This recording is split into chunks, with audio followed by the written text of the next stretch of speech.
बाकी सभी चीज़ें वही की वही रहेंगी जो हमारे साथ पहले थी सभी चीज़ें, ठीक है। फिर इनसे रिलेटेड 2-3 क्वेश्चन आज कर लेंगे and then we will shift to motion in 2D।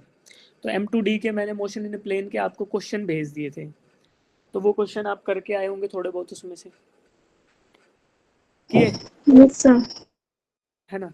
तो मोशन इन 2D के फिर हम लास्ट में क्वेश्चंस करेंगे और बचे हुए टाइम में आपके डाउट्स लेंगे, ठीक है। तो ये हमारा आज का क्लास का फ्लो रहेगा। तो सबसे पहले आप हेडिंग डालो बच्चे, power and power factor for an AC circuit. Power and power factor for an AC circuit.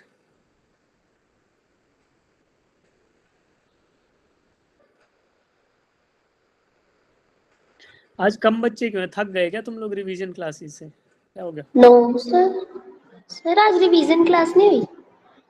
आज रिवीजन नहीं हुई, फिजिक्स की तो हुई होगी।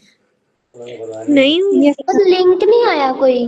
नहीं आया तो फिर दूसरे बैच में हुई होगी आज, है ना, आपके नहीं हुई होगी कोई। वो हिमाचल वालों की हॉलीडेज होती है ना, तो उनको आता है वो। हाँ, तो ये आज फिर कम बच्चे, स्ट्रेंथ कम क्यों है, क्या दिक्कत है आज, बहुत कम बच्चे हैं आज। केमिस्ट्री में पहले कम ही आए थे, बाद में आ गए थे लेकिन। अच्छा चलो ठीक है। तो अब हम पढ़ेंगे बच्चे पावर एंड पावर फैक्टर, ठीक है। तो सीरीज LCR सर्किट में हमने वोल्टेज और करंट का इक्वेशन क्या देखा था, voltage is VM sin omega t और करंट क्या था VM sin omega t plus 5। Power क्या होता है, करंट इनटू वोल्टेज, ठीक है। अब यहाँ पे मुझे बताओ ये V क्या है बच्चे, V इज इंस्टेंटेनियस वोल्टेज और करंट क्या है, I क्या है, इंस्टेंटेनियस इंस्टेंटेनियस क्यों बोल रहे हैं, क्योंकि ये किसी पर्टिकुलर टाइम पे है ना, किसी टाइम की वैल्यू में सप्लाई करूंगा तो उसके अकॉर्डिंग मेरे करंट की वैल्यू अलग अलग आएगी। तो मैं किसी पर्टिकुलर इंस्टेंट ऑफ टाइम की बात कर रहा हूँ, इसलिए वोल्टेज एंड करंट का ये इक्वेशन से जो मुझे मिलेगा that is instantaneous voltage and instantaneous current. अब मुझे पावर कैलकुलेट करना है, इंस्टेंटेनियस पावर। तो instantaneous power supplied by the source वो क्या आ जाएगा बच्चे, V into I, instantaneous voltage into instantaneous current. अब मैं क्या करूँगा, मैं वैल्यू सब्सटीट्यूट कर दूंगा, VM sin omega T, IM sin omega T plus 5, ठीक है। तो दोनों को मैं मल्टीप्लाई कर दूंगा। अब देखो एक फॉर्मूला होता है, ये फॉर्मूला जो होगा कोस A minus cos B, cos A minus cos B का फॉर्मूला होगा, उससे हम इसको रिफॉर्मुलेट करके ऐसे लिख सकते हैं, 2 sin A sin B होता है उसका ना, 2 sin A sin B। तो उसको मैं रिफॉर्मुलेट करके sin omega T into sine omega T plus 5 को मैं लिख सकता हूँ VM IM जो मैक्सिमम वैल्यूज थी एज इट इज आ गई, divided by 2 into cos 5 minus cos 2 omega plus 5, ठीक है। तो ये क्या हुआ बच्चे, एक बार तो A प्लस बी हो गया और एक बार A माइनस बी हो गया, है ना, cos A plus B minus cos A minus B, है ना। तो ये दोनों हमने करी तो हमारे ये आ गया, ठीक है अंदर। तो ये रिफॉर्मुलेशन है। इसके बाद हमारा जो फाइनल आंसर आया ये तो आ गया इंस्टेंटेनियस पावर। और एवरेज पावर मुझे पता है, एवरेज पावर क्या होता है, VRMS into IRMS, VRMS into IRMS और इंटू कोस ऑफ 5। ये पुराना फॉर्मूला है, ये पहले से हम जानते हैं क्या है ये, VRMS into IRMS into cos 5। इसको मैंने लिख लिया कि ये VRMS है, ये IRMS है इंटू कोस 5 है। और ये कोस ऑफ 5 जो कहलाता है ना, कोस ऑफ 5, इस कोस 5 को हम बोलते हैं पावर फैक्टर, कोस 5 को हम बोलते हैं पावर फैक्टर, ठीक है। तो ये चीज आप लिख लो, cos 5 is known as power factor,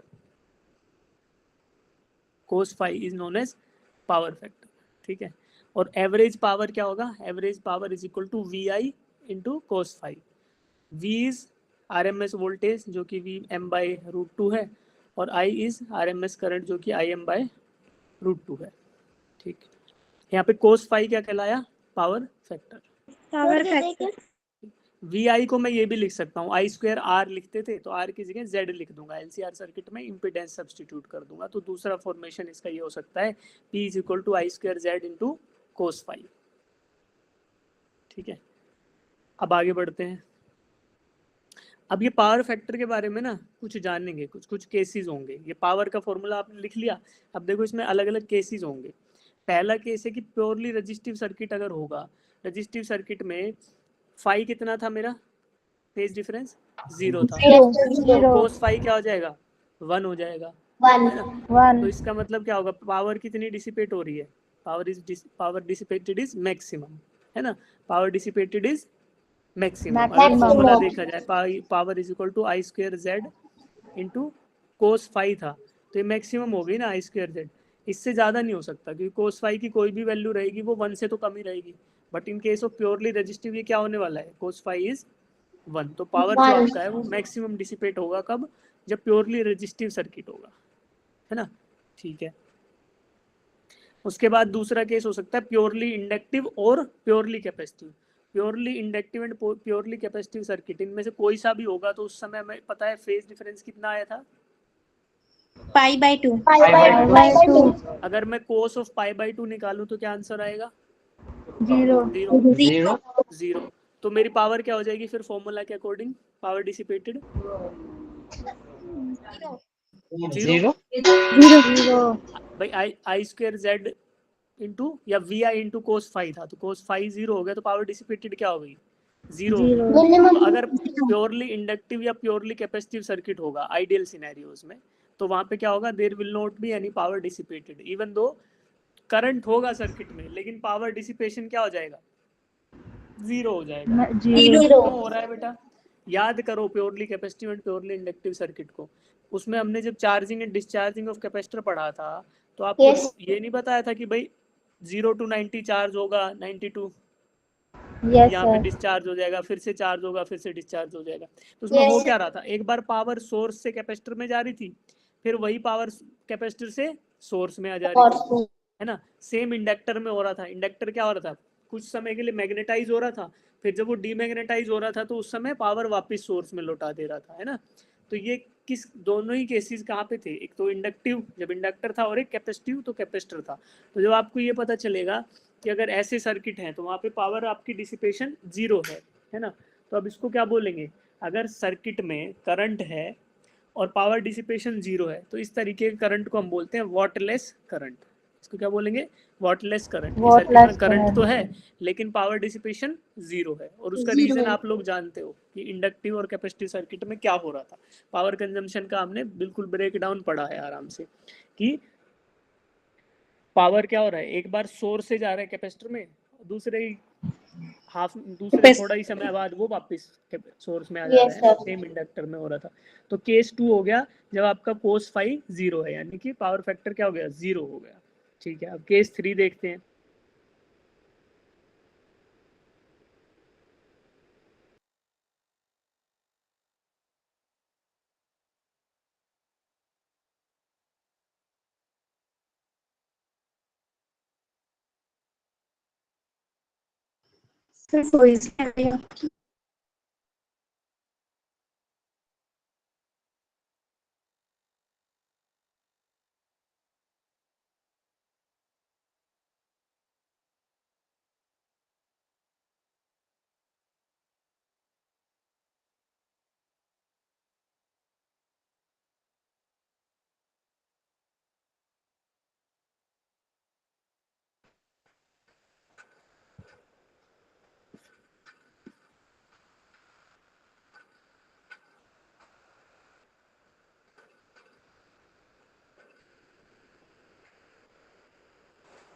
बेटा एम आई ऑडिबल?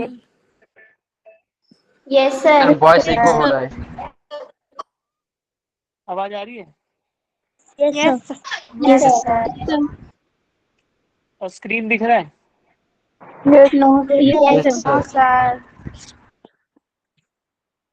बेटा एक बार ट्राई करते हैं, है ना। मेरे यहाँ पे पावर नहीं है पिछले 10-12 घंटे से, इलेक्ट्रिसिटी, तो मेरा वाईफाई हो गया बंद। ठीक है, वाईफाई जो है वो गया। तो अब देखते हैं मोबाइल डेटा में क्या चलेगा, वो नहीं चलेगा।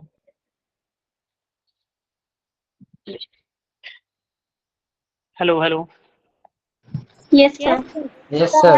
आवाज आ रही है ना। तो देखो सीरीज एलसीआर सर्किट था हमारा, थर्ड केस था। तो इसमें क्या था बच्चे, पावर डिसिपेटेड का फॉर्मूले में अगर हम सीरीज एलसीआर सर्किट का फाई की वैल्यू रखें तो क्या आई थी, XC minus XL upon R, tan inverse of XC minus XL upon R. तो यहाँ इस केस में क्या हो सकता है, फाई में भी नॉन जीरो और फाई में भी 0। जो फाई की वैल्यू है वो 0 भी आ सकती है और नॉन जीरो भी आ सकती है। 0 कब आएगी, जब रेजोनेंस हो रहा होगा, जब सर्किट में क्या हो रहा होगा, रेजोनेंस हो रहा होगा। रेजोनेंस। तो रेजोनेंस होगा तो एक्सी माइनस एक्सएल की वैल्यू क्या हो जाएगी, 0 जीरो, जीरो हो जाएगी, है ना, 10 0 0 हो जाएगा। तो उस केस में हमारा क्या है, उस केस में फाई 0 हो सकता है, अदरवाइज नॉन जीरो होगा। तो even in such cases power is dissipated only in register. तो एलसीआर सीरीज सर्किट जो है उसमें पावर केवल और केवल रजिस्टर में ही डिसिपेट होती है, इसके अलावा इंडक्टर और कैपेसिटर में डिसिपेट नहीं होगी। तो power is only dissipated in the register. Fourth case क्या है, power LCR dissipated at resonance in LCR sir circuit. आपकी आवाज क्लियर At नहीं resonance, सर स्क्रीन भी चली गई। रुको रुको रुको रुको,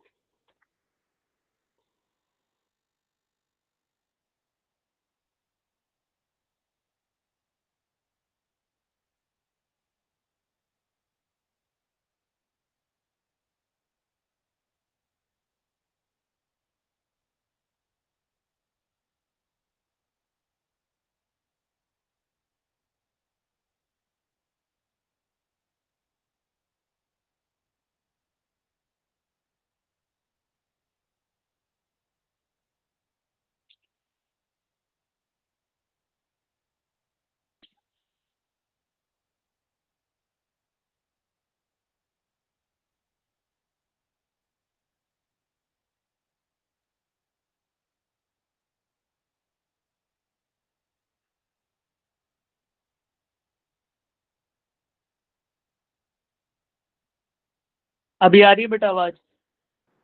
यस सर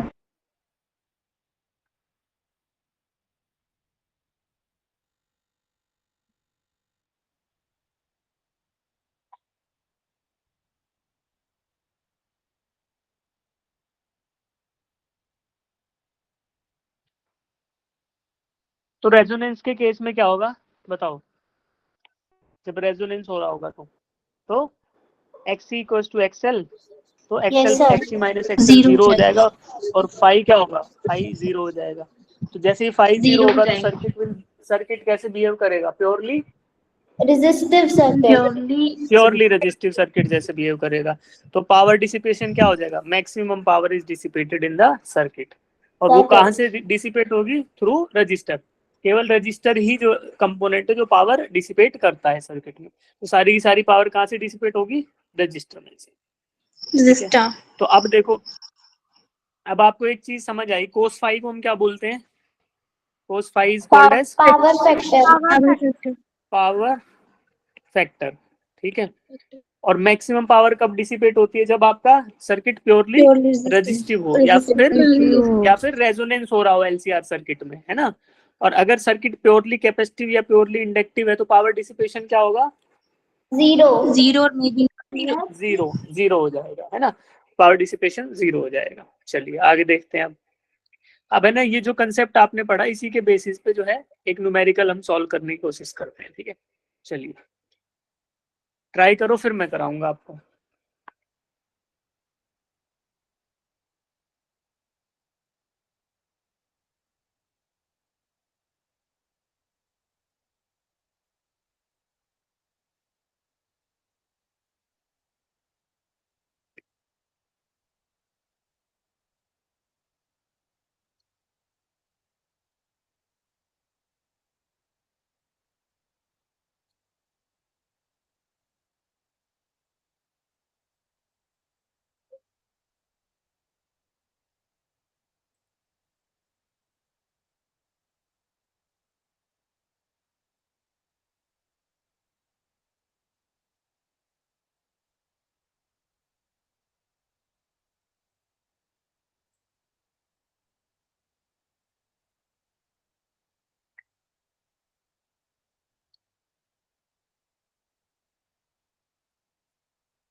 क्या निकालोगे बेटा सबसे पहले इसमें?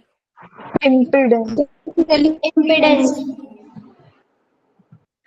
सबसे पहले इम्पीडेंस भी निकल सकता है, लेकिन हमें क्या निकालना है? पावर फैक्टर निकालना है। तो पावर फैक्टर होता क्या है? कोस ऑफ कोस फाई है। तो सबसे पहले मैं फाई निकालने की कोशिश करूंगा, है ना। और फाई कैसे निकलेगा? Phi is equal to tan inverse X minus XL by R. तो पहले फाई निकालो। Okay sir. हाँ,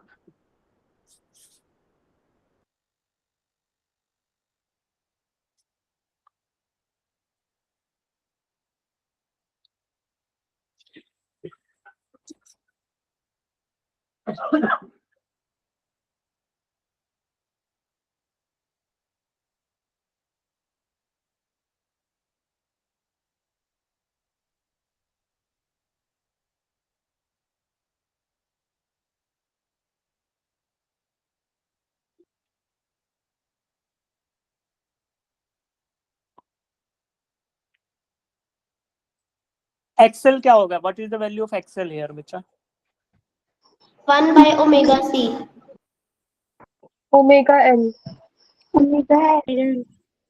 XL is equal to omega L. दे क्या क्या रखा है पहले ये बताओ। देख क्वेश्चन में ये आपको दे रखा है VRMS, ठीक है। फ्रीक्वेंसी ये आपको F दे रखा है, ठीक है। रेजिस्टेंस दे रखा है, इंडक्टर की वैल्यू दे रखी है, और कैपेसिटेंस की वैल्यू दे रखी है। ये तीनों वैल्यू मुझे दे रखी है। अब मैं क्या निकालना चाहता हूँ? Inductive reactance. ये क्या होगा? 2 पाई F इंटू एल। 2 पाई F इंटू एल, ठीक है। तो इनकी वैल्यूज रखो।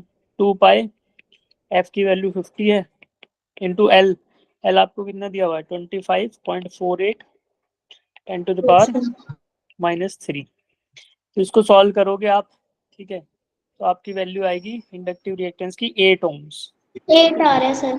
फिर आप क्या करो, है ना, कैपेसिटिव रिएक्टेंस निकालो। वो क्या होता है? 1 upon omega C. 1 upon omega C. तो 2 पाई एफ सी ये आ जाएगा।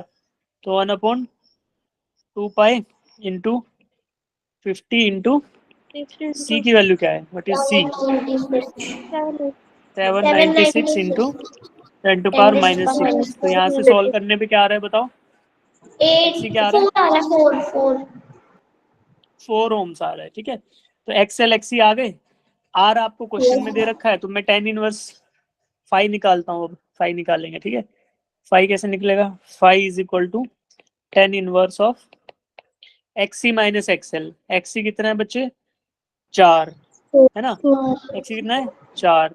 और एक्सएल 8, और divided by 10 3 sorry 3 3 sir. Divided by 3 आएगा। रेजिस्टेंस की वैल्यू 3, ठीक है। तो इसकी वैल्यू रखेंगे तो क्या आएगा? 10 इनवर्स ऑफ -4/3 -4/3। 10 माइनस थीटा क्या होता है? -10 थीटा। तो कोई टेंशन नहीं है, अगर मैं 4/10 इनवर्स 4/3 भी निकाल लूँ तो मुझे जो एंगल मिलेगा उसके आगे सीधा माइनस लगा दूंगा, है ना। तो 4/3 कैसे निकालोगे? अब तुम्हें पता नहीं है। एक चीज बताई थी मैंने, मैजिक ट्राइंगल। 3:4:5। तो ये वाला 53 डिग्री होगा, ये वाला 37 डिग्री होगा, और ये 90। तो मुझे बताओ 10 थीटा क्या है इसमें? 4/3। 10 इनवर्स 4/3 क्या आएगा? 90। देखो इस ट्राइंगल को देखो, यहाँ पे मैं अगर 10 थीटा निकालूं तो 10 थीटा की वैल्यू क्या है? 4/3। 1053 की वैल्यू, सॉरी थीटा नहीं, 1053 की वैल्यू। टेंजेंट 53 की वैल्यू निकालें, क्या आ रही है? 4/3। तो क्या बोलेंगे? 10 इनवर्स 4/3 क्या आएगा? -53। 4/3 किसके बराबर? 53 के बराबर आएगा, ठीक है। लेकिन tangent of minus theta, tan of minus theta is equal to -10 theta. ये होता है हमारा ट्रिग्नोमेट्री समझा। मैं क्या लिख दूंगा इसको? 10 इनवर्स को -53 डिग्री। तो मेरा फाई आ गया -53 डिग्री। अब मुझे क्या निकालना है?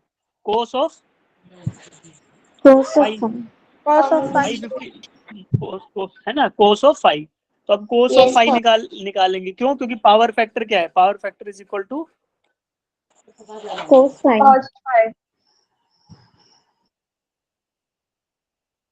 पावर फैक्टर आपका is equal to cos of phi है। तो अब देखो कोस ऑफ 53 डिग्री, ट्राइंगल से ही देख लो, कैलकुलेशन करना ही नहीं है, हमें नहीं पता कोस 53 क्या होता है, बट ट्राइंगल से क्या आएगा, 53 डिग्री, कोस 53 डिग्री क्या आएगा बच्चों, 3 3 by by 5. 5 base, base upon hypotenuse, है ना। तो 3/5 Yes, क्या sir. वैल्यू आई इसकी, मतलब 0.6, 0.6 आ गया आपका पावर फैक्टर। निकालो power dissipate, Yes. V I cos five या फिर I square Z cos five. तो क्वेश्चन में क्या दे रखा है, वोल्टेज दे रखी है, करंट दे रखा है, नहीं दे रखा, करंट नहीं दे रखा। करंट निकालने के लिए एलसीआर सर्किट में करंट कैसे निकालते थे, Impedance निकाल के सब सबसे पहले Z निकालो, करंट क्या आएगा, V/Z आ जाएगा, ठीक है। फिर yes, पावर डिसिपेटेड क्या हो जाएगा, power dissipated will be V I I square. Cos five, V I two cos five, Yes, sir. ठीक है। तो आरएमएस वैल्यू ऑफ वोल्टेज आपको 200 वोल्ट दे रखा है, आपको आरएमएस वैल्यू ऑफ करंट निकालना है, वो कैसे निकलेगा, V/Z से। तो सबसे पहले इंपीडेंस निकालो Z। इंपीडेंस का फॉर्मूला क्या होता है बच्चे, root R square plus XC minus XL का whole square. ठीक है। तो इस फॉर्मूला को यूज करके आप पहले इंपीडेंस निकालो सबसे पहले, और फिर उस इंपीडेंस को इधर सब्स्टिट्यूट करो, फिर आपको आई मिल जाएगा। वोल्टेज आपको ऑलरेडी पता है, कोस फाई आपको ऑलरेडी पता है, पावर की वैल्यू बताओ फटाफट कैलकुलेट करके।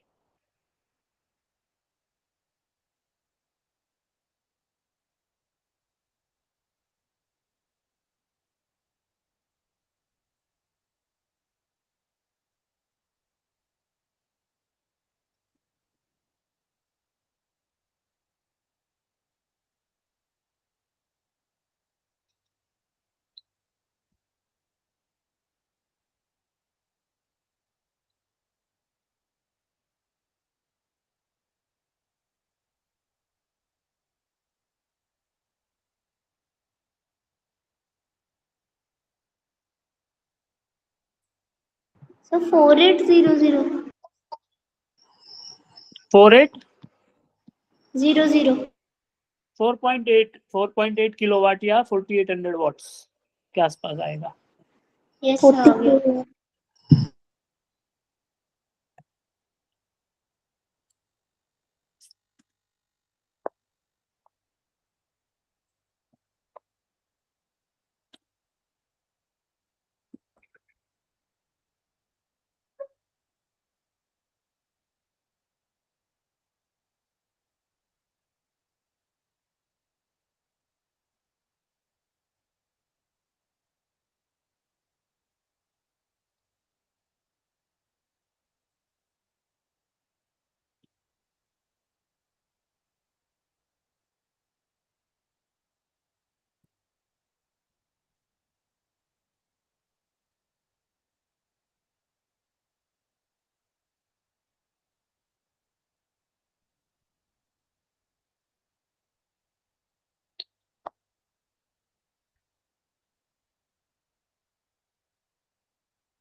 आया बेटा आंसर, Yes, sir.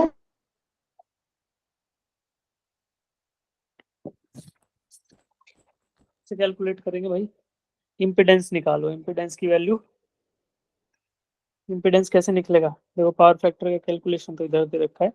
इंपीडेंस में आप रेजिस्टेंस की वैल्यू 3 रखो, XC4 XL8, ये हमने कैलकुलेट किया राइट। तो यहाँ से मेरा Z जो आएगा वो 5 ओम्स आ जाएगा, 3 स्क्वायर प्लस 4 स्क्वायर है ना, 9 प्लस 16 तो 25 हो गए, तो 5 ओम आपका Z आ गया। फिर आप निकालोगे करंट इन द सर्किट जो कि V/Z होता है, तो करंट आ गया 40 एम्पियर।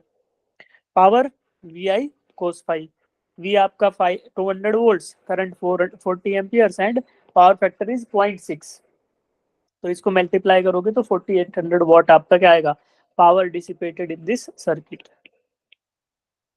ठीक है,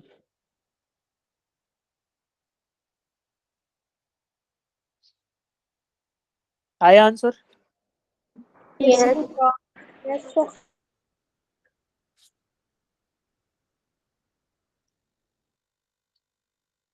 चलो क्वेश्चन हो गया हमारा ना।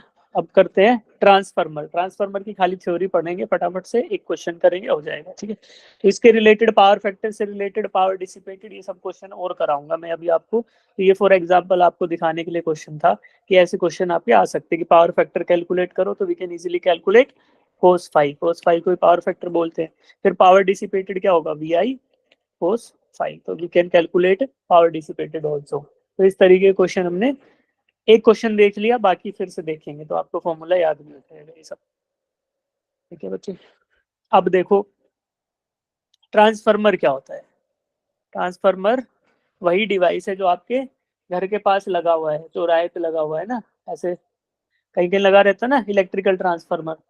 सबके घर के पास होगा, सबके घर पे जिनके भी अब बिजली आती है, लाइट आती है, इलेक्ट्रिसिटी आती है, तो transformer is the important component जिसके थ्रू इलेक्ट्रिसिटी पास करती है। ठीक है, तो आज समझेंगे कि वो लगा क्यों होता है वहां पे और उसका रोल क्या है, what is the major role that transformer plays in the electrical supplies. ठीक है बच्चे, तो हेडिंग डालो ट्रांसफार्मर, ट्रांसफॉर्मर्स।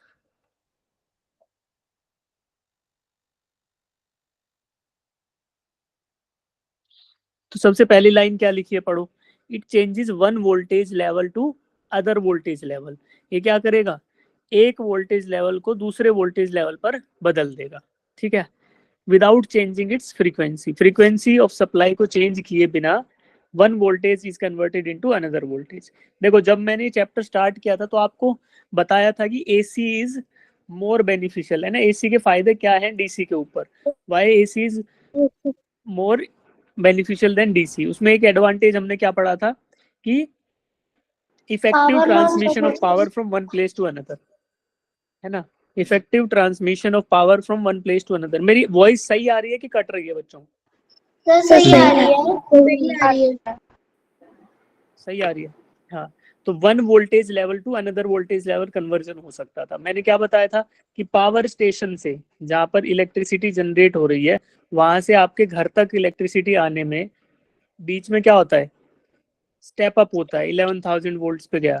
ठीक है, फिर आपने एक ट्रांसफार्मर लगाया, उसने ये 220 वोल्ट पे कन्वर्ट कर दी, है ना। तो ऐसा क्यों किया था, to minimize the power losses in the transmission process. जो पावर को हम एक जगह से दूसरे जगह भेज रहे हैं तो उसमें कुछ लॉसेस होंगे। तो पावर लॉस क्या फॉर्मूला क्या होता है, आई स्क्वायर आर। तो अगर करंट इन द सर्किट कम रखोगे, करंट इन द सर्किट को कम किया जा सकता है by increasing the voltage. Voltage बढ़ाएंगे तो करंट इन द सर्किट कम हो जाएगा, और जैसे ही करंट कम होगा तो पावर ट्रांसमिशन या पावर लॉसेज जो होंगे ड्यूरिंग द ट्रांसमिशन प्रोसेस वो क्या हो जाएंगे, मिनिमाइज हो जाएंगे। ठीक है, तो ये हमारा बेनिफिट था वोल्टेज एसी सोर्स को यूज करने का। अब होगा कैसे, with the help of transformer. वहां पे मैंने दो ट्रांसफार्मर आपको बताए थे, एक था कौन सा, स्टेप अप, स्टेप अप और एक क्या था, step down. Down. Step up क्या करता है, इट वोल्टेज को बढ़ाते हैं, increases the output voltage voltage, है ना। आउटपुट पे जो वोल्टेज होगी उस पे उस वोल्टेज को बढ़ा देगा। और स्टेप डाउन क्या करेगा, डिक्रीजेज द वोल्टेज। वोल्टेज। तो देखो ट्रांसफार्मर का काम क्या था, one voltage to another voltage. तो या तो ये बढ़ाएगा या घटाएगा वोल्टेज को। जहां पर एनर्जी, जहां पर पावर जनरेशन हो रहा है वहां पर हम क्या करते हैं, स्टेप अप ट्रांसफार्मर लगाते हैं ताकि वोल्टेज को बढ़ाया जा सके। क्यों, क्योंकि ड्यूरिंग द ट्रांसमिशन अगर मेरी वोल्टेज हाई रहेगी तो करंट की वजह से लॉसेस कम होंगे। और जहां मेरे घर के पास लगा हुआ है ट्रांसफार्मर वो क्या करता है, दैट स्टेप डाउन, वो वोल्टेज को कम कर देता ताकि मुझे इलेक्ट्रिक शॉक ना लगे, मुझे मेरी सेफ्टी रहे, है ना, एंड यूजर की सेफ्टी रहे, तो कम वोल्टेज पे उसको कर देती है। Yes sir. ट्रांसफार्मर का वर्किंग प्रिंसिपल क्या है, what is the working principal, हमने पढ़ा था इलेक्ट्रोमैग्नेटिक इंडक्शन में। जब एक कॉइल होती है उसमें आप करंट चेंज करते हो तो उसके पास रखी हुई कॉइल में भी क्या होता है, फ्लक्स चेंज होता है ना। जब current in the primary coil, जब ये पहली वाली ब्लू कलर की कॉइल है, इसमें अगर कुछ करंट चेंज होगा, di/dt होगा, तो इसके थ्रू मैग्नेटिक फील्ड जो प्रोड्यूस हो रहा है वो उसका इंटेंसिटी चेंज होगा, और इस चेंज होती हुई मैग्नेटिक फील्ड की इंटेंसिटी की वजह से क्या होगा, there will be some magnetic flux associated with this secondary coil. इस सेकेंडरी कॉइल में से भी मैग्नेटिक फ्लक्स चेंज होगा, और जैसे ही मैग्नेटिक फ्लक्स चेंज होगा तो क्या होगा, इसमें भी कुछ ना कुछ करंट मिलेगा आपको, है ना। तो ये वाला कंसेप्ट, इसका नाम क्या था, क्या बोलते थे इसको, म्यूचुअल इंडक्टेंस। म्यूचुअल इंडक्शन, है ना। सेल्फ इंडक्शन क्या था, LdI/dt, और म्यूचुअल इंडक्शन MdI/dt, है ना। याद करो, म्यूचुअल इंडक्शन का फैक्टर निकालते थे, उसमें कपलिंग फैक्टर का फॉर्मूला था, याद आया, आया कुछ, root L1 L2 yes sir. M is equal to, ये फॉर्मूला याद आया। Yes sir. हाँ, तो ये कंसेप्ट क्या था कि जब एक कॉइल दूसरे कॉइल के पास रखी हुई है, तो आप क्या कर सकते हो, दूसरे कॉइल में मैग्नेटिक फ्लक्स की वजह से EMF जनरेट कर सकते हो। तो यही कंसेप्ट यूज होता है किसमें, ट्रांसफार्मर में। अभी देखना, तुम्हें बताते हैं। अच्छा, इसको मिटाना क्यों है, इसको छोड़ देते हैं ना यहीं पे ऐसे ही, ठीक है।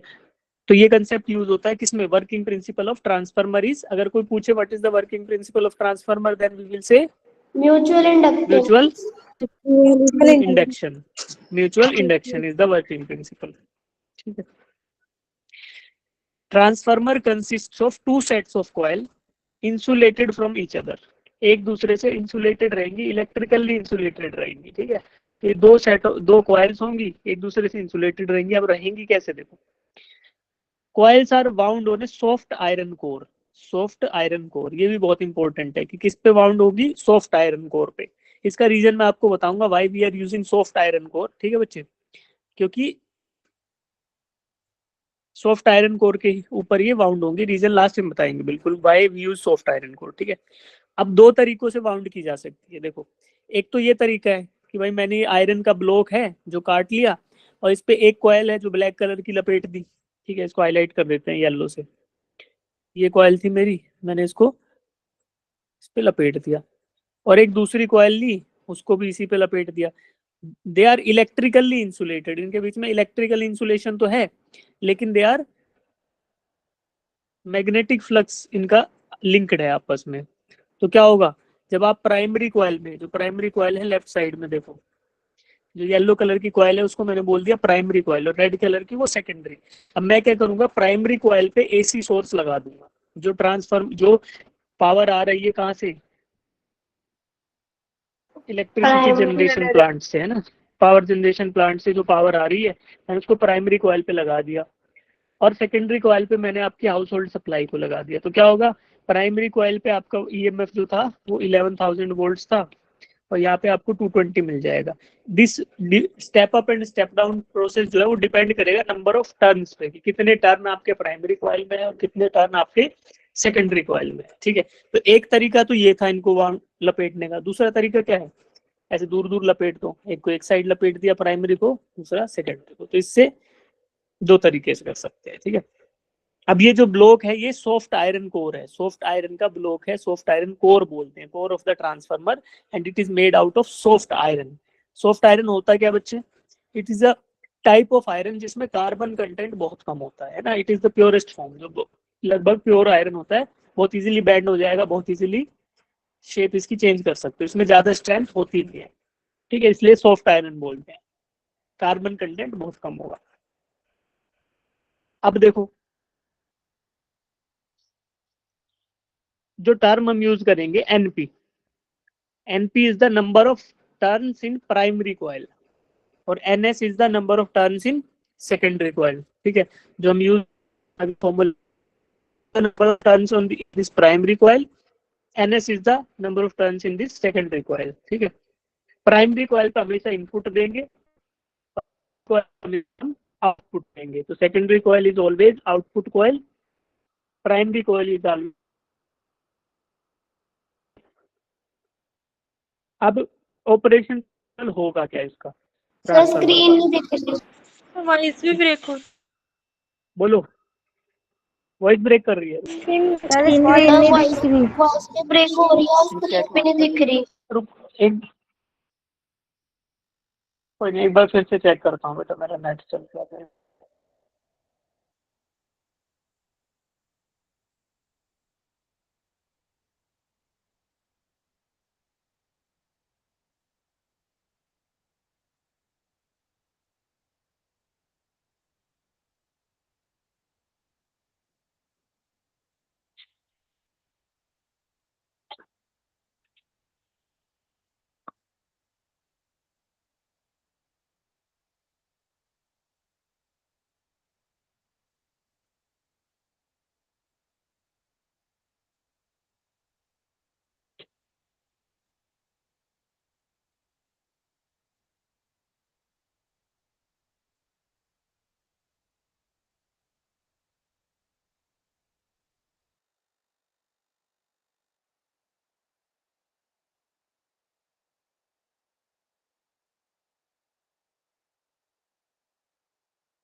Am I audible बेटा? हेलो।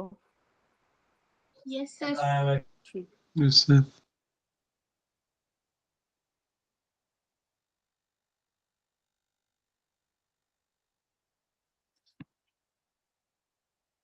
स्क्रीन विजिबल है अभी?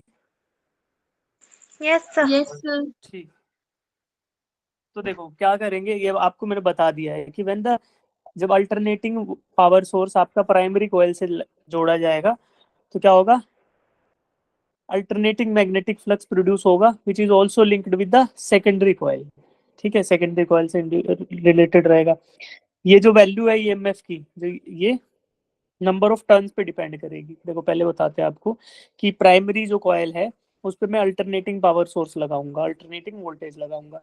इससे प्राइमरी कॉइल में मैग्नेटिक फ्लक्स चेंज होगा, वो मैग्नेटिक फ्लक्स सेकेंडरी कॉइल से भी एसोसिएटेड होगा और उसकी वजह से सेकेंडरी कॉइल में भी एक ईएमएफ प्रोड्यूस होगा। ईएमएफ की वैल्यू डिपेंड करेगी number of turns in primary and number of turns in secondary coil. अभी उसका इक्वेशन देखेंगे आराम से, ठीक है। एक आइडियल ट्रांसफार्मर हम अगर बोलें कि अगर हमारा आइडियल ट्रांसफार्मर है तो क्या होगा, there is negligible resistance in the wires of primary and secondary coil, और क्या होने वाला है, कोई भी उसमें पावर लॉसेज नहीं होंगे आइडियल ट्रांसफार्मर में। लेकिन ट्रांसफार्मर आइडियल नहीं होता, क्या क्या पावर लॉसेज होंगे वो भी हम देखेंगे अभी, ठीक है। अब इसकी कैलकुलेशंस देखते हैं, ठीक है बच्चे। जो ईएमएफ इंड्यूस होगा, देखो पहले तो ये देख लेते हैं, let phi be the flux in each turn of the core at time t due to current in the primary coil when the voltage VP is applied. Phi is the flux in each turn, per turn जो है flux क्या है, phi है। कब, जब primary coil पे आपने VP voltage लगाया, वोल्टेज वी प्राइमरी, ठीक है। तो अब क्या होगा, इंड्यूस्ड ईएमएफ और voltage that is associated with secondary coil, वो कितना हो जाएगा, number of turns in secondary coil into d phi by d t, into d phi by d t. Back EMF induced in primary coil कितना होगा, number of turns in primary coil into d phi by d t. तो flux का जो rate of change है उसको आप coil, जिस coil का कैलकुलेशन कर रहे हैं उसके नंबर ऑफ टर्न से आप मल्टीप्लाई कर दो, तो हमारी सेकेंडरी कॉइल में तो आउटपुट ईएमएफ आएगा, और प्राइमरी कॉइल में सेल्फ ईएमएफ या फिर जिसको हम बोलते थे बैक ईएमएफ वो जनरेट होगा, ठीक है बच्चे। इस बैक ईएमएफ को मैं लिख देता हूँ ईपी, और जो आपका सेकेंडरी कॉइल पे ईएमएफ है उसको ईएस लिख देता हूँ, ठीक है। अब क्योंकि आइडियल ट्रांसफार्मर था उसमें कुछ भी इंटरनल लॉसेज नहीं थे, तो we can write EP is equal to voltage applied to primary coil and ES is equal to voltage obtained at secondary coil. तो ये दो इक्वेशंस फिर ऐसे हो जाएंगी कि ईपी की जगह वीपी लिख दो, voltage NP into d phi by d t and VS is equal to NS into d phi by d t. ये हो गया मेरा फ्लक्स के टर्म्स में कैलकुलेशन। लेकिन फ्लक्स के टर्म्स में कोई ज्यादा इसके न्यूमेरिकल आते ही नहीं है, तो मैं क्या करता हूँ, मैं इसको नंबर ऑफ टर्न्स के फॉर्म में लिख लेता हूँ। I will divide VS by VP, VS की जो वैल्यू है उसको वीपी से डिवाइड कर दूंगा, तो d phi by d t, since the flux associated with both the coil are equal, तो क्या हो जाएंगे, कैंसिल आउट हो जाएंगे, और क्या बचेगा आपके पास, सिर्फ नंबर ऑफ टर्न्स। तो VS by VP voltage at secondary coil divided by voltage at primary coil is equal to number of turns in secondary coil divided by number of turns in primary coil, ठीक है। तो ये equation आपकी बहुत important है, इसको note down करो, Vs by Vp is equal to Ns by Np, number of turns, ठीक है। तो वोल्टेज का अगर स्टेप डाउन या स्टेप अप फैक्टर निकालना पड़े तो क्या होगा, नंबर ऑफ टर्न्स पे डिपेंड करेगा। अगर of number of turns on secondary coil ज्यादा है, number of turns in primary coil कम है, तो स्टेप अप हो जाएगा। अगर हम number of turns in secondary coil कम है तो वोल्टेज स्टेप डाउन हो जाएगी। क्यों, क्योंकि voltage is directly proportional to the turns in the coil. इतनी बात समझ आई बच्चों? Yes sir. ठीक है, अगर किसी बच्चे को डाउट आए तो अनम्यूट करके पूछ लेना, ठीक है, अनम्यूट करना पूछ लेना।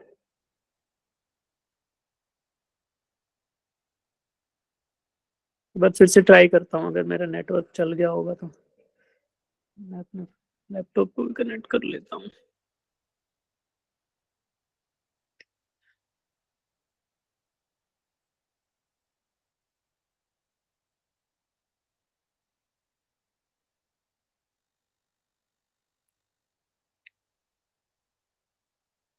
ठीक है बच्चे, चलो।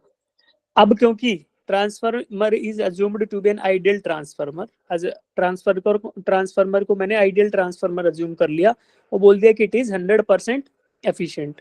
एफिशिएंसी क्या मान ली इसकी, 100% एफिशिएंट। तो क्या बोल सकते हैं, power at input is equal to power at output. जितनी पावर आप इनपुट पे दोगे तो सारी की सारी आउटपुट पे आपको मिल जाएगी, बीच में कोई भी लॉसेस नहीं होंगे। तो इस अजम्पशन के साथ मैं लिख सकता हूँ कि current into voltage at input is equal to current into voltage at output. फिर इसको भी रिफॉर्मुलेट करें नंबर ऑफ टर्न्स के फॉर्म में, तो मैं लिख सकता हूँ कि IP by IS is equal to number of turns in secondary coil divided by number of turns in primary coil, ठीक है। तो नंबर ऑफ, ये उल्टा हो गया, वोल्टेज डायरेक्टली प्रोपोर्शनल था, करंट इनवर्सली प्रोपोर्शनल है, ठीक है। तो ये इक्वेशन भी हो सकती है, लिख सकते हैं फॉर आइडियल ट्रांसफार्मर 100% एफिशिएंसी, ठीक है। और दो इक्वेशन ये भी बन सकती है, ये भी आप कैलकुलेट कर सकते हो इजीली, सभी एक तीनों चीजों को रिलेट कर रही है, तो आप कोई भी इक्वेशन याद रख लोगे तो आप कैलकुलेट कर पाओगे। ns by np is nothing but, ns by np is nothing but, ये क्या है, नंबर ऑफ कॉइल्स है ना, स्टेप अप या स्टेप डाउन फैक्टर बोलेंगे इसको, ठीक है। अगर number of turns in secondary coil ज्यादा होगा in comparison to number of turns in primary, तो क्या होने वाला है, voltage is stepped up. Output coil, जैसे मान लो इनपुट कॉइल है, उसमें 1 2 3 टर्न्स है खाली, ठीक है बच्चे, ये इनपुट कॉइल है, इसमें मैंने वोल्टेज लगाई वी इन, ठीक। इसी के साथ दूसरी कॉइल रख दी, उसकी उसके अंदर नंबर ऑफ टर्न्स है 1 2 3 4 5 और 6।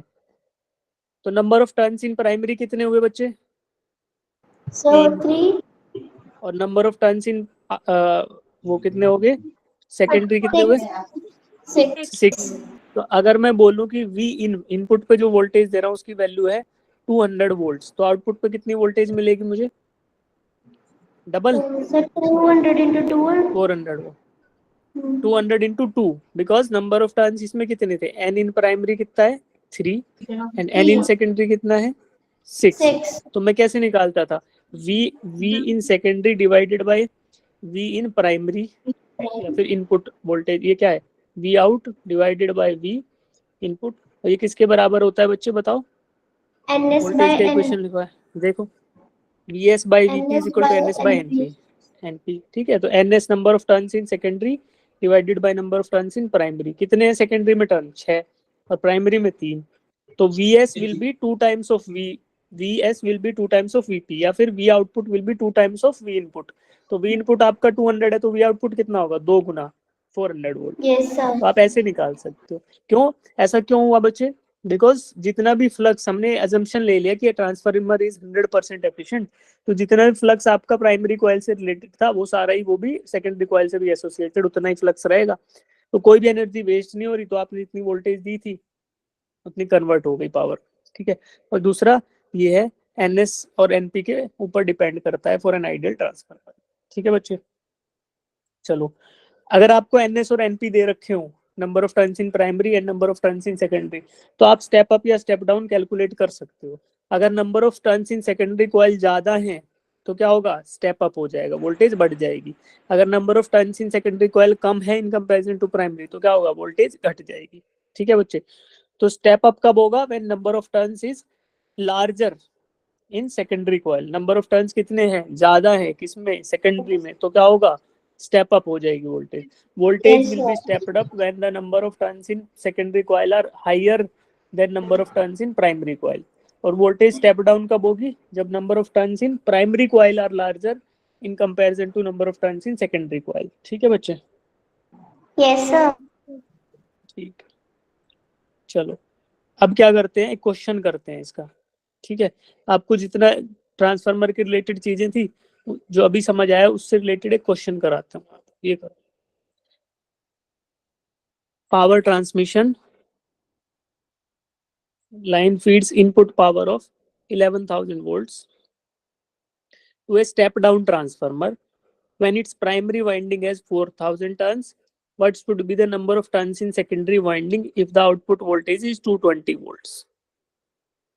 ठीक है, आउटपुट पे वोल्टेज है 220, तो क्या करोगे, देखो पहले क्वेश्चन को पढ़ते हैं और गिवन डेटा को आइडेंटिफाई करते हैं।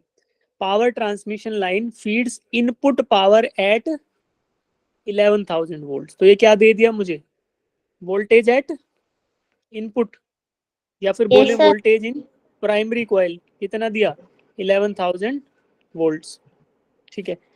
To step down transformer, step down transformer है तो क्या बोलेंगे, अगर स्टेप डाउन ट्रांसफार्मर है इसका मतलब क्या हुआ, sir number of coils in primary is greater than number of coils in secondary ठीक है, तो इसका मतलब हुआ number of turns in primary is greater than number of turns in secondary, ठीक है, ये बात होगी। Okay, with its primary winding having 4,000 turns, तो क्या दे दिया, number of turns in primary दे दिया, कितना है 4,000। 4,000 what should be the number of turns in the secondary, what should be the number of turns in the secondary, मतलब मुझे एनएस निकालना है, ठीक है, in order to get output power at 220 volts. तो आउटपुट वोल्टेज वी आउटपुट या फिर बोले वी सेकेंडरी कितना दे दिया 220 वोल्ट्स। अब मुझे NS निकालना है, तो कौन सा फॉर्मूला यूज करेंगे? Vs by number of V turns is in equals secondary to divided by number of turns in primary is equal to V secondary Vs divided by by V Vp. Primary. Vp. ठीक है, तो यहाँ से NS निकालना है, कितना आएगा? Number of turns in primary into VS बाय VP। वैल्यूज रख दो बच्चे सीधा सीधा। Number of turns in primary कितना है? 4000। Number of voltage at secondary, secondary पे वोल्टेज कितनी है? 220। 220. Voltage at primary 11,000। इसको कैलकुलेट करो, आपको number of turns required in secondary coil मिल जाएगा फॉर एन आइडियल ट्रांसफार्मर, ऐसा ट्रांसफार्मर जो 100% एफिशिएंट है। 80 टर्न्स आया सर। 80 आ गया? Yes sir. जिसका 80 आ गया सही है आंसर। बाकी सब लोग एक बार कैलकुलेट करके देखो।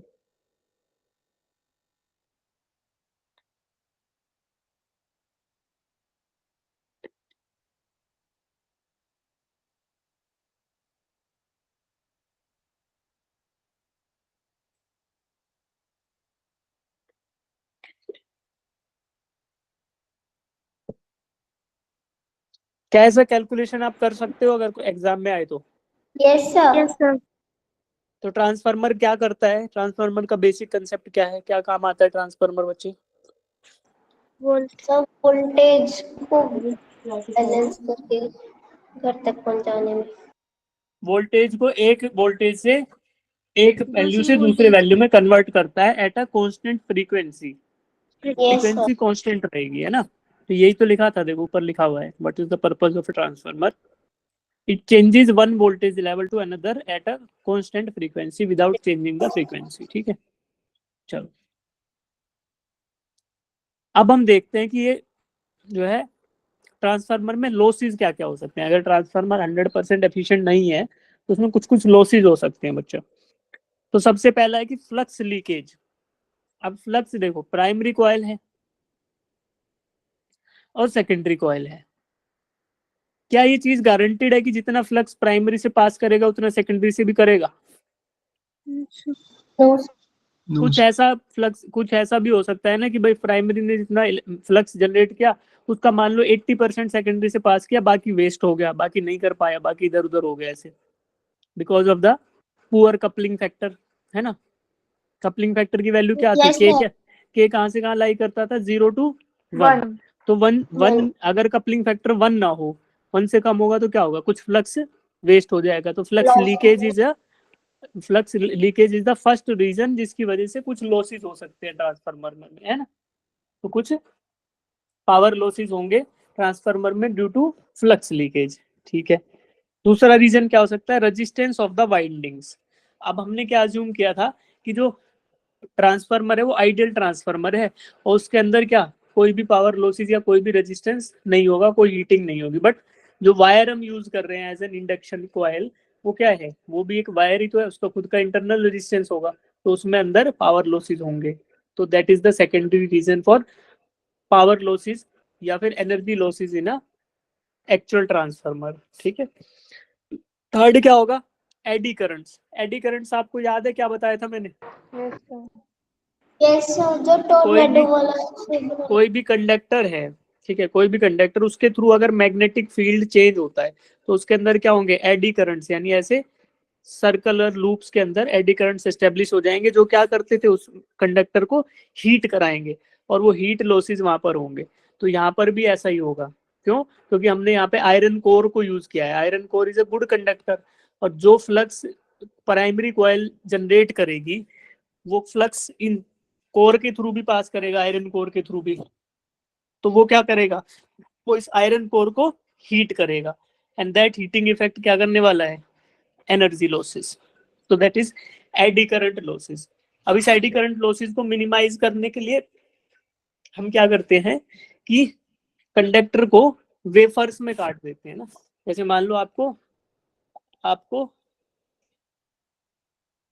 2 सेंटीमीटर थिकनेस का ब्लॉक यूज करना है, 2 सेंटीमीटर। तो आप इसको क्या करोगे? इस 2 सेंटीमीटर को पतले पतले शीट्स में काट लो, है ना?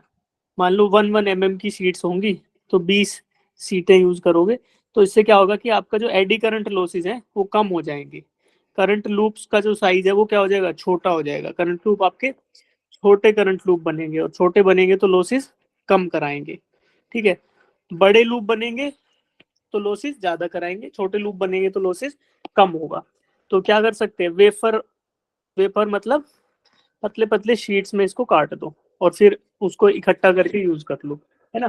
तो instead of using a bigger block of 2 centimetre, आप क्या करो, 0.11 mm के शीट्स लो, उनको एक साथ रखो और यूज कर लो। This is the way to reduce the eddy current losses. और लास्ट होगा आपका हिस्टेरेसिस। हिस्टेरेसिस क्या होता है बच्चा, जब कोई भी ऐसा प्रोसेस हो रहा हो जहाँ पे मैग्नेटिक फील्ड चेंज बढ़ रहा हो, फिर घट रहा हो, फिर बढ़ रहा हो, फिर घट रहा हो, और वो क्या कराएगा, वो किसी फेरोमैग्नेटिक जो भी मटेरियल है यहाँ पे, जो आपका आयरन यूज हुआ, उसको क्या करेगा, पहले मैग्नेटाइज करेगा, फिर डीमैग्नेटाइज करेगा, फिर से मैग्नेटाइज करेगा, फिर से डीमैग्नेटाइज करेगा। तो इसकी वजह से क्या होंगे, हिस्टैरिसीस लॉसेस होंगे। कहाँ पर, ट्रांसफार्मर के कोर में। तो उसको अवॉइड करने के लिए, उसको मिनिमाइज करने के लिए हम क्या करते हैं, प्योर आयरन या फिर सॉफ्ट आयरन का कोर यूज करते हैं, ताकि magnetization and demagnetization process becomes easier. तो होगा तो मैग्नेटाइजेशन डीमैग्नेटाइजेशन तो होगा, बट वो इजी हो जाए, दैट बिकम्स इजियर। जैसे इजियर होगा तो क्या होगा, वहां पर लॉसेस जो है वो कम हो जाएंगे, हिस्टेरेसिस लॉसेस कम हो जाएंगे। तो आप देखो यहाँ पे ये 4 तरीके के लॉसेस हैं, flux loss, flux leakage due to poor coupling factor या फिर other reasons. Resistance of the wire, इसको हम अवॉइड नहीं कर सकते क्योंकि इंडक्टर का जो भी वायर होगा उसके अंदर कुछ ना कुछ रेजिस्टेंस जरूर होगा। Third is eddy currents. Eddy currents को मिनिमाइज करने के लिए वेफर्स में कॉइल को यूज करो। Hysteresis, use soft iron core. ये 4 तरीके के लॉसेस हो सकते हैं जब एक्चुअल ट्रांसफार्मर की बात करें। और कैलकुलेशन जो हमने यहाँ पे किए वो किसके लिए किए, आइडियल ट्रांसफार्मर की, जिसमें power at input is equal to power at output. तो ये जितने भी फॉर्मूलाज मैंने यहाँ बताए वो क्या है, 100% एफिशिएंट ट्रांसफार्मर के लिए है। यानी कि जो ट्रांसफार्मर आपका फुल एफिशिएंसी से काम करेगा, उसमें कोई भी पावर लॉसेस नहीं होंगे। तो क्या बोल सकते हैं, I current into voltage at input is equal to current into voltage at output, यानी power input is equal to power output for an ideal transformer. ठीक है बच्चे, यस सर। ओके। तो ये हमारे को आया ट्रांसफार्मर का कंसेप्ट समझ। और दूसरा हमने पढ़ा था पावर इन एलसीआर सर्किट, तो वहां पे पावर फैक्टर पढ़ा, तो ये चीजें आपको समझ आई होंगी। अब क्या पढ़ेंगे, इसमें डाउट है तो अनम्यूट करो और पूछो।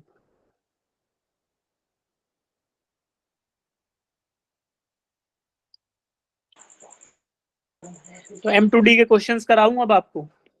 Yes sir. Yes sir. चलो M2D के क्वेश्चंस करते हैं फिर। Motion in plane. चलिए पहला क्वेश्चन,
हुआ बेटा solve?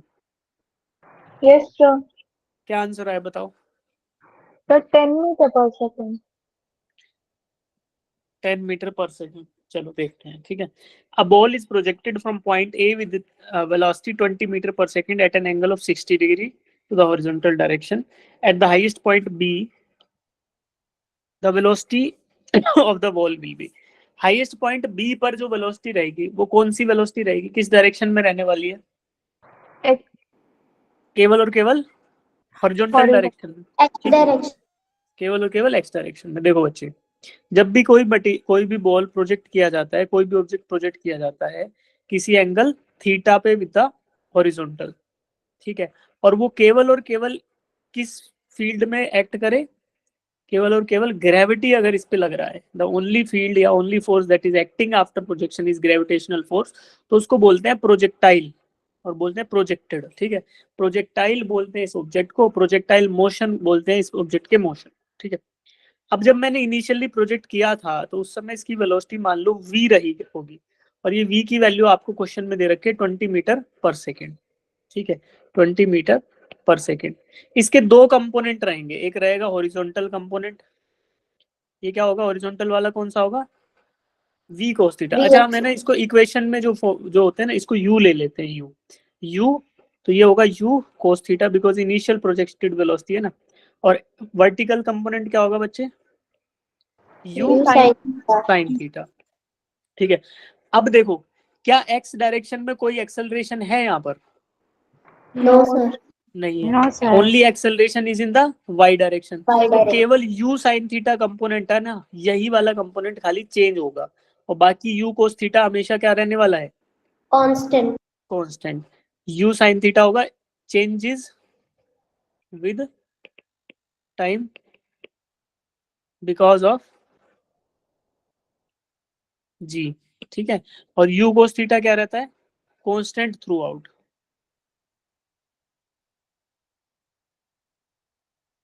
Through out the motion. तो अब मुझे बताओ, जो हाईएस्ट पॉइंट पे है, तो हाईएस्ट पॉइंट पे हॉरिजॉन्टल में है वेलोसिटी की वर्टिकल में है? खाली हॉरिजॉन्टल। खाली हॉरिजॉन्टल में, क्योंकि हाईएस्ट पॉइंट का मतलब ही है कि अभी ऑब्जेक्ट ऊपर नहीं जाएगा, ऊपर जाना इसने बंद कर दिया है, दैट मींस वर्टिकल डायरेक्शन का वेलोसिटी 0 हो गया है, ठीक है। तो अब उस हाईएस्ट पॉइंट पे केवल हॉरिजॉन्टल में रहेगा, और हॉरिजॉन्टल में जो वेलोसिटी रहती है क्या वो चेंज होती है टाइम के नो साथ? सर। नहीं होती। तो जो इनिशियली जो वेलोसिटी रहेगी वही हॉरिजॉन्टल मैक्सिमम हाइट पे वही हॉरिजॉन्टल वेलोसिटी रहेगी।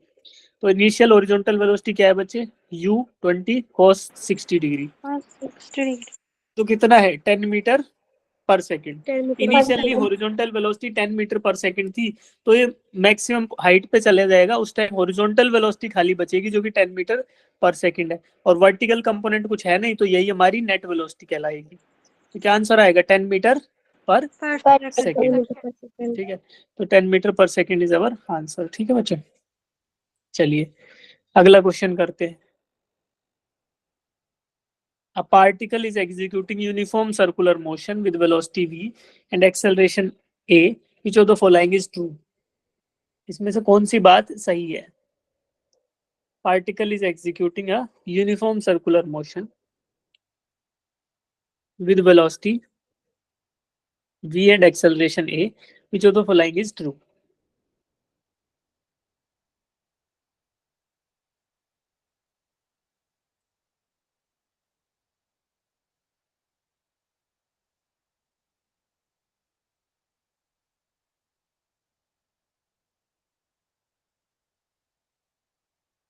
बताओ। सर इसका डी ऑप्शन दिखाना। डी ऑप्शन देख लो।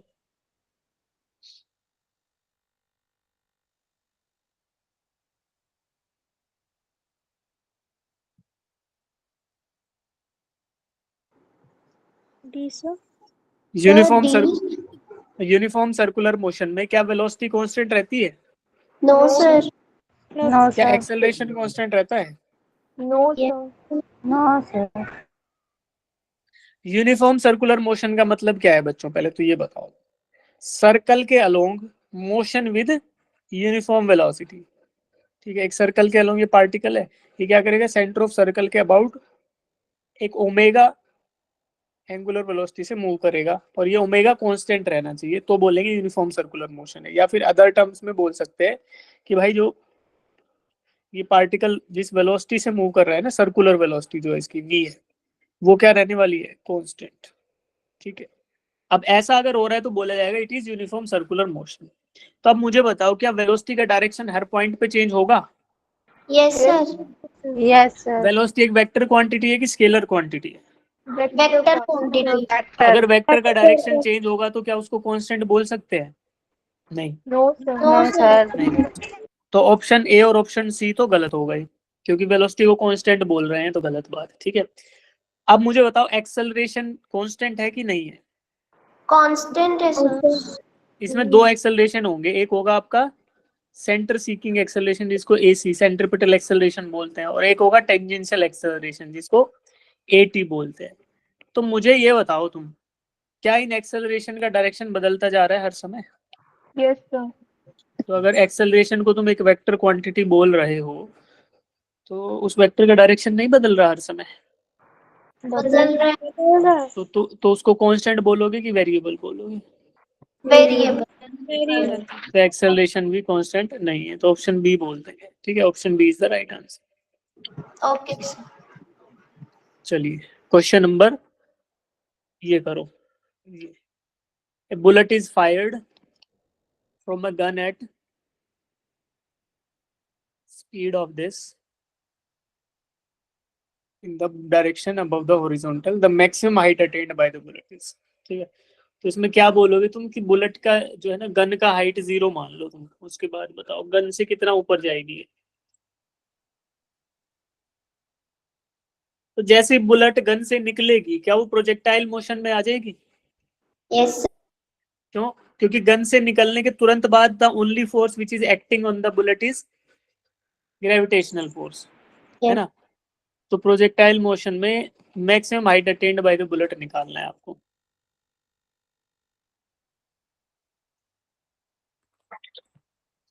मैक्सिमम हाइट का फॉर्मूला क्या होता है?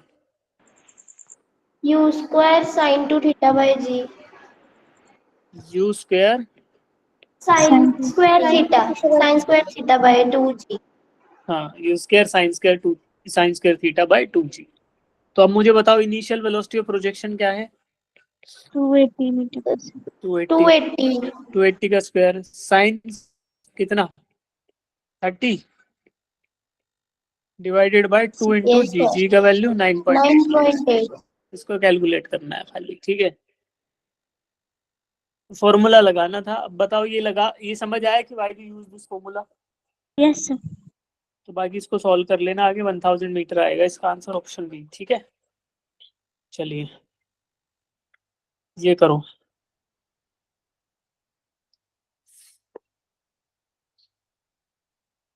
Horizontal bridge is being built across a river. A student standing on the bridge throws a stone ball vertically upwards with velocity this. The ball strikes the water surface after 4 seconds. The height of the bridge above water surface is।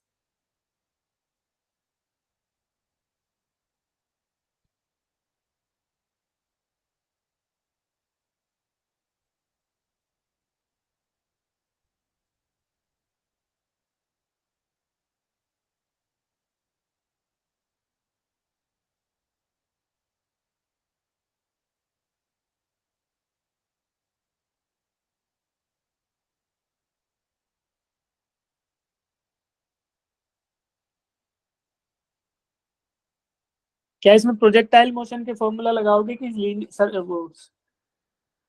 Rectilinear motion का? Sir rectilinear. देखो vertically upward फेंका है इसने, bridge vertically upward, तो हमें ना projectile के formula की जरूरत नहीं है। तो वर्टिकली अपवर्ड फेंका तो और डिस्टेंस निकालना है हमें, तो मैं फॉर्मूला कौन सा यूज करूंगा? S equals to UT plus half AT square. AT square. देखो मोशन देखो, पहले हॉरिजॉन्टल ब्रिज बिल्ड किया, लड़का उस पर खड़ा था, थ्रोज ए स्मॉल बॉल वर्टिकली अपवर्ड। तो इसने क्या किया, बॉल को ना यहाँ से वर्टिकली अपवर्ड फेंका। कुछ पॉइंट ये ट्रेवल करके क्या होगा, 0 वेलोसिटी पे आएगी। फिर वहीं से ये क्या करेगी, डाउनवर्ड मोशन स्टार्ट करेगी और फिर यहाँ से नीचे आके अल्टीमेटली कहाँ गिर जाएगी, वाटर सरफेस पे, ठीक है, यहाँ पे गिर जाएगा ये ऑब्जेक्ट। तो इस ऑब्जेक्ट का मोशन क्या था, पहले वर्टिकली अपवर्ड फिर वर्टिकली डाउनवर्ड। अब आपको क्या निकालना है, आपको ये निकालना है, this height has to be calculated, कि जिस जहाँ पे ये ब्रिज पे ये लड़का खड़ा हुआ है, जहाँ से इसने बॉल को ऊपर फेंका, उस ब्रिज से वाटर सरफेस कितना नीचे है, what is the difference between these two surfaces, ठीक है। अब इस तरीके क्वेश्चन को करने के दो तरीके हो सकते हैं। कुछ बच्चे ना इसको फर्स्ट पार्ट को अलग से सॉल्व करेंगे, जब ये वापस ऊपर गया और नीचे आया, और फिर उसके बाद वाले को अलग से सॉल्व करेंगे। लेकिन इतना टेंशन लेने की बजाय आप ना क्या करो, जब इक्वेशन होते हैं उनमें ये अज्यूम कर लो कि वर्टिकली अपवर्ड जो है वो सभी क्या माने जाएंगे, पॉजिटिव, और वर्टिकली डाउनवर्ड जो वैल्यूज है वो क्या माने जाएंगे, नेगेटिव, ठीक है। तो अब देखो क्या करूंगा मैं, मुझे बताओ कि velocity, initial velocity upward direction में थी कि डाउनवर्ड में, अपवर्ड अपवर्ड में। तो u को क्या लिखूं मैं, u जो है u is equal to +4 meter per second, ठीक है। उसके बाद टाइम तो पॉजिटिव ही होता है, तो t इक्वल टू 4 सेकेंड्स, ठीक है। उसके बाद एक्सेलरेशन डाउनवर्ड में कि अपवर्ड में, downward, acceleration is in the downward direction, तो क्या लिखूं, -10 लिख लूं, -10, ठीक है। डिस्प्लेसमेंट अपवर्ड में है कि डाउनवर्ड में, डाउनवर्ड, नेट डाउनवर्ड, नेगेटिव, ठीक है। तो हाइट की जगह क्या लिख दूं, -h, ठीक है। जो h जो इसमें यूज है, s की जगह क्या लिख दूंगा मैं, displacement is equal to -h, सही है। यस इनिशियल से फाइनली डिस्प्लेसमेंट डाउनवर्ड माइनस, अब ये सारी वैल्यू सब्स्टिट्यूट कर देता हूँ, तो s की जगह -h लिख दिया, is equal to u into T और plus half AT²। Acceleration negative है तो माइनस आ जाएगा, -12, एक्सेलरेशन -10 था ना, तो यहाँ 10 लिख लिया, और ये हाफ है ना, माइनस का हाफ आगे लगा दिया मैंने, ठीक है। और t की जगह 4 का स्क्वायर।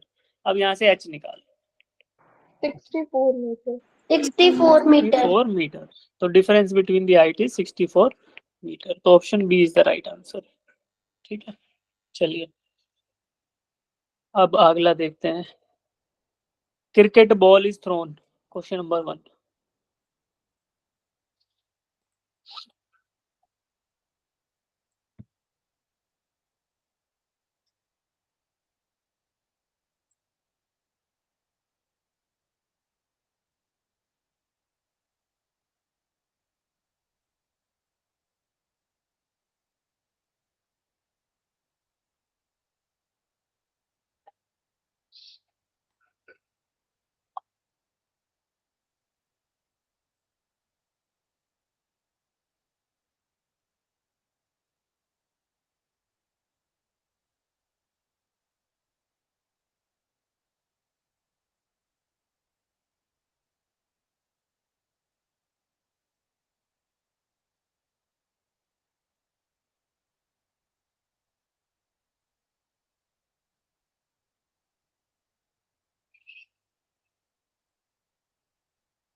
बताओ बेटा, सो 5 मीटर, 5 मीटर आपने पहले कर लिया था नहीं, यस सर, जिन बच्चों ने नहीं किया वो भी करके बताओ यार। Cricket ball is thrown by a player at speed of this in a direction 30 degree above the horizontal, maximum height attend by the ball. तो इसमें भी मैक्सिमम हाइट का फॉर्मूला डायरेक्टली यूज कर दूंगा, yes sir, h is equal to u square sine square theta upon 2g। 2g, तो u आपको दे रखा है और थीटा Yes, भी दे sir. रखा है, और क्या चाहिए, g आपको दे ही रखा है, g इज ऑल्सो गिवन, तो निकल जाएगा। इसका आंसर क्या आएगा, 5 मीटर पर सेकेंड, ठीक है। तो हो जाएगा, कोई दिक्कत नहीं है। Projectile, question number 2, ball is projected with velocity this at an angle this what with the word its speed at the highest point of the trajectory will be, speed at highest point क्या होगी बच्चे, u cos theta, है ना, क्योंकि vertical speed क्या हो जाएगी 0, horizontal खाली बचेगी, तो u cos थीटा सीधा फॉर्मूला लगाओ और आंसर पाओ। क्या है बच्चे, u कितना दे रखा है 10, cos of 10, 60 कितना होता है, cos of 60 कितना होता है, 1/2 है ना, 1 √3 3 √3 cos sorry Yes, sir. cos 1 by root कितना होगा? 1/2. कितना होगा Sir? बच्चे? cos 60 1/2 cos ऑफ 60 कितना होगा? 1/2. 1/2। लेकिन मुझे एंगल कितना दे रखा है? एंगल 60 विद द वर्टिकल दे रखा है ना, तो ये आपका Yes. थीटा की वैल्यू 60 नहीं आएगी, थीटा विल बी 30 डिग्री। ठीक है, तो 10√3/2 आपका आंसर फिर आएगा 5√3, ऑप्शन बी। ठीक है, हाँ जी, 30 डिग्री कैसे? फिर से कैसे बताऊं? लिया? फिर से बता दूं ये? Hello hello hello, Yes. हाँ रुक जाओ, देखो पढ़ो क्वेश्चन को। Ball is projected with velocity 10 metre per second, तो u की वैल्यू तो 10 है, ये तो पता चल गया, जिससे प्रोजेक्शन वेलोसिटी बोलते हैं, राइट। उसके बाद at an angle 60 degree with the vertical direction. अभी देखो क्या बोला यार इसने, ये वर्टिकल डायरेक्शन है, ये हॉरिजॉन्टल डायरेक्शन है। बॉल को प्रोजेक्ट किया गया with u is equal to 10 metre per second at an angle 60 degree with the vertical. तो हॉरिजॉन्टल के साथ हम एंगल देखते हैं ना, तो हॉरिजॉन्टल कितना आ जाएगा? 30 डिग्री 60 में। ठीक है, तो फिर जो हमारे फॉर्मूलाज होते हैं वो हमारे किसके फॉर्म में होते हैं बच्चे? हॉरिजॉन्टल के साथ जो एंगल है उसके उसके फॉर्म में होते हैं, राइट। तो आपकी मैक्सिमम Yes. वेलोसिटी जो टॉप मोस्ट पॉइंट पे रहेगी वो रहेगी यू कोस थीटा, क्योंकि हॉरिजॉन्टल खाली कंपोनेंट बचेगा। यहाँ पे 10 कोस 30 डिग्री ले लोगे तो कितना आएगा? 5√3 आपका आंसर आ जाएगा, दैट इज ऑप्शन बी। ठीक है, चलो ठीक है, अभी है ना क्वेश्चन नंबर 3 और कर दो, बाकी सब क्वेश्चन आप करके आना। ठीक है, बाकी क्वेश्चन करके क्वेश्चन नंबर 3 करो, और इसका रीजन एक्सप्लेनेशन प्रॉपर देना है, जो भी बच्चा करेगा।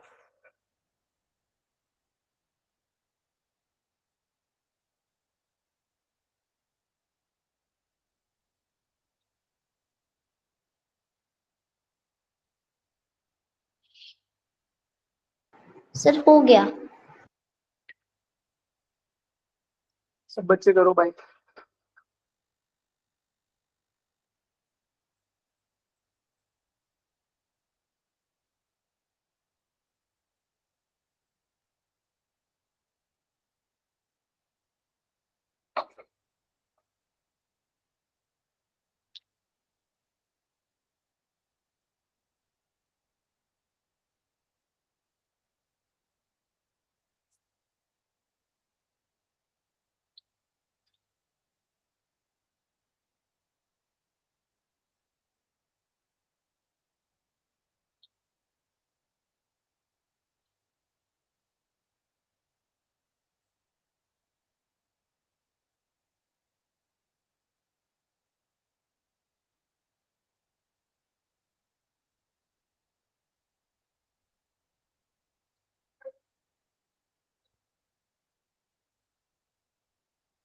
क्या आंसर आया बच्चा? Option C. Option C. ठीक है, देखो कैसे आएगा। जब भी आप वेक्टर का रिजल्टेंट देखते हो, है ना, तीनों वेक्टर का 6 vector a to f have magnitude and direction indicated in the figure, which of the following statement is true? तो vector d plus vector e f क्यों आ रहा है? ठीक है, तो वेक्टर एडिशन कब होता है? जब they should form a triangle, they should form a triangle. ठीक है, अब मैं पहला ऑप्शन लेता हूँ, b प्लस सी f के बराबर हो सकता है क्या? देखो b को ऐसे अलाइन कर लिया मैंने, दिस इज b।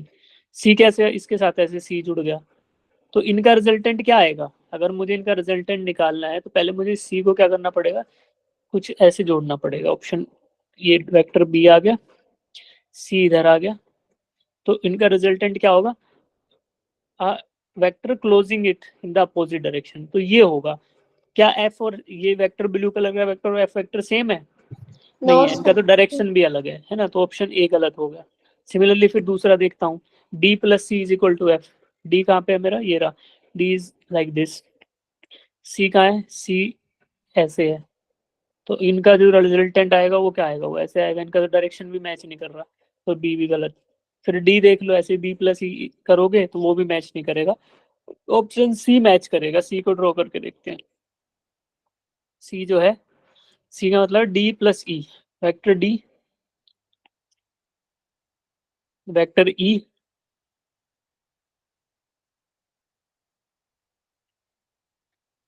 अब इनको देखोगे तो जब इनका रिजल्टेंट लोगे तो आपको वेक्टर एफ के डायरेक्शन में ही एक वेक्टर नजर आएगा ये, तो मैं इसको बोल सकता हूँ this is vector F F just, तो option D is the right answer.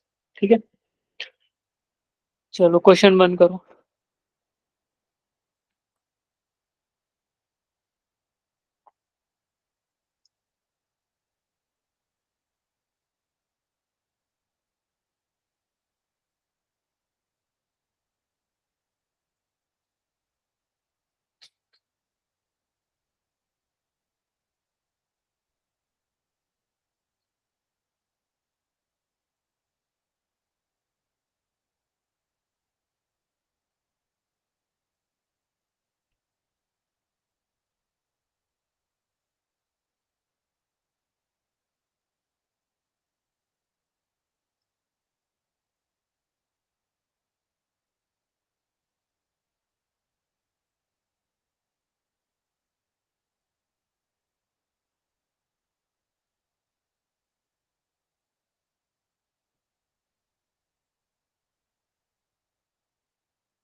क्या आंसर आ रहा है बेटा?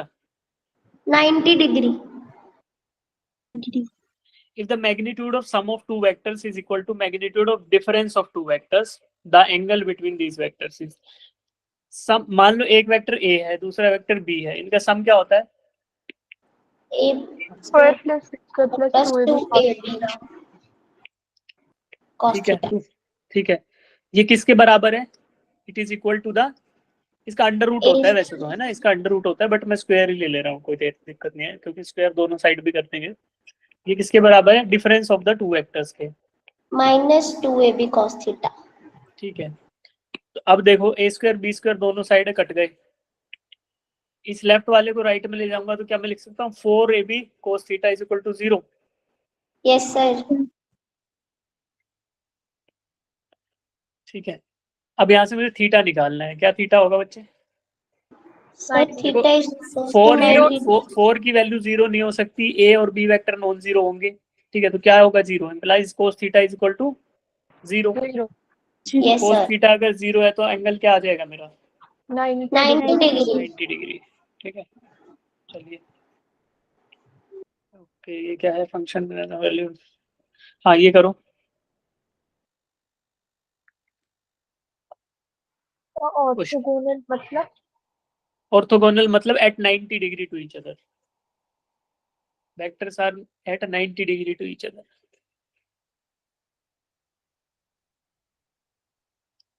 तो 90 डिग्री पे होंगे तो projection of one vector on another vector कितना होगा? देखो, जब when the vectors are at 90 degree, एक वेक्टर ये है, ए बोल दिया, दूसरा वेक्टर बी है, ये क्या है 90 डिग्री पे है? Yes sir. अगर मैं ए का प्रोजेक्शन बी पर देखूं तो क्या डॉट आ रहा है खाली एक? यस ए सर। की शेडो बी पर, वेक्टर ए की शेडो वेक्टर बी पर,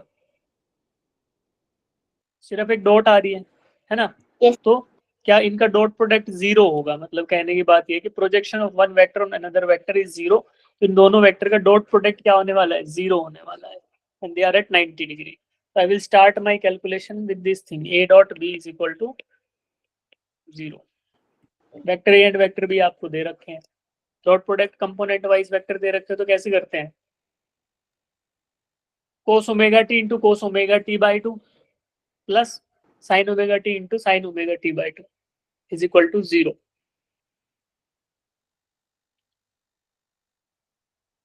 वहां से आपको मिलेगा, चलो इसको करना है ए डॉट बी, ये करके करना, ठीक है। ऑर्थोगोनल का मतलब होता है एट 90 डिग्री, इसको करना, एक बार समझना, ना आएगा तो बताएंगे, इजी है। Okay sir. Question number easy हो जाएगा, question number 4 5 perpendicular.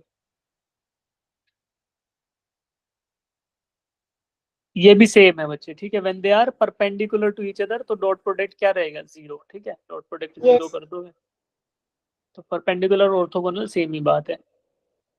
Vector A cross B is this, B cross B, ये भी कर लोगे हो जाएगा, ठीक है। फॉर्मूला से directly two vector sum, the vector sum of two, ये भी सेम है कंसेप्ट।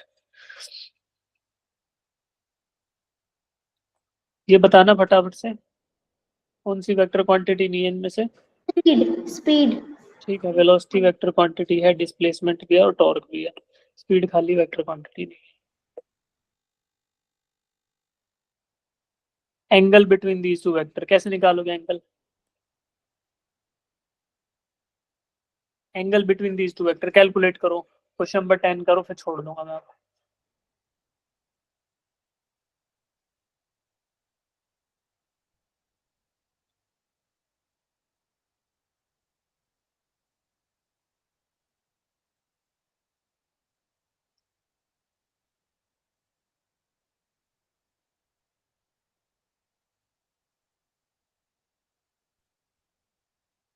एंगल निकालना है।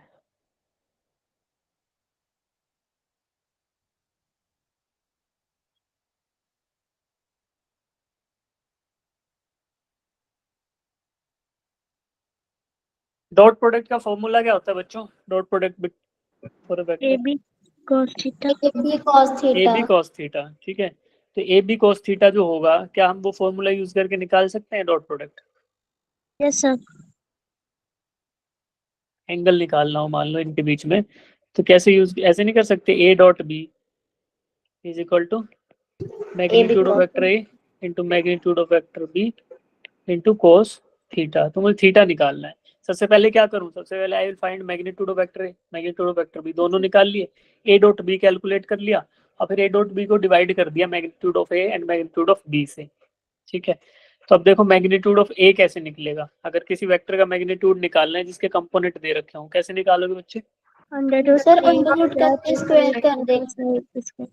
इसके कंपोनेंट्स को स्क्वायर करते जाओ, ऐड करते जाओ और फिर टोटल जो सम आएगा उसका अंडर रूट कर लो, ठीक है। ये आएगा magnitude of vector A, 3 square plus 4 square plus 5 square.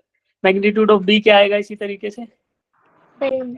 Square plus 4 square minus 5 square. Minus क्यों आएगा, -5 की जगह -5 का स्क्वायर आना है ना, सेम ही आएगा दोनों मैग्नीट्यूड।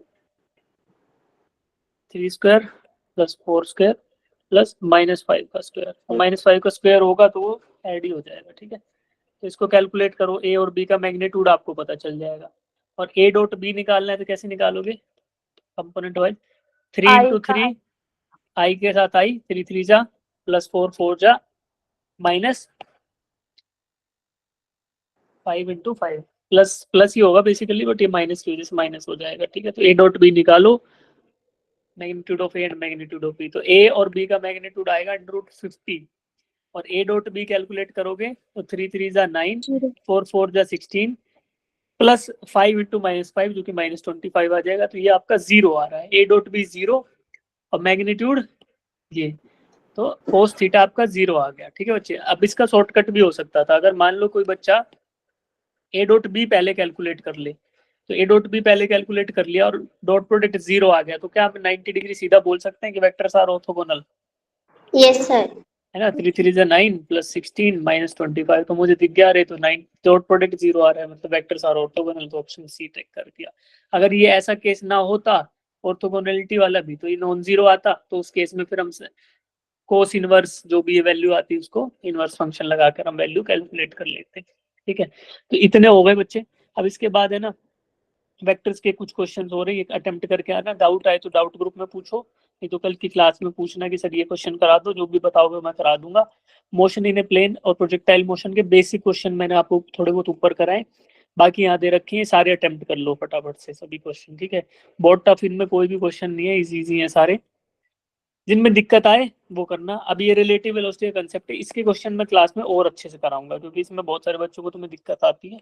तो मेरी इच्छा रहेगी कि प्रोजेक्टाइल के आप लोग खुद करके आओ, जो डाउट आए स्पेसिफिक क्वेश्चन हम करें और रिलेटिव वेलोसिटी से ज्यादा क्वेश्चन अटेम्प्ट करें, ठीक है, ताकि इसका कंसेप्ट आपको थोड़ा क्लैरिटी आए। फिर यूनिफॉर्म सर्कुलर मोशन, इसमें भी दिक्कत आती है थोड़ी थोड़ी, आपको वो भी करा दिया जाए। ठीक है, तो ये आप लोग अटेम्प्ट करना स्टार्ट करो बच्चे। ठीक है, चलो अब जिन बच्चों को डाउट है दे कैन स्टे बैक, बाकी सब लोग छोड़ के जा सकते हैं, निकल लिए। Thank you, sir.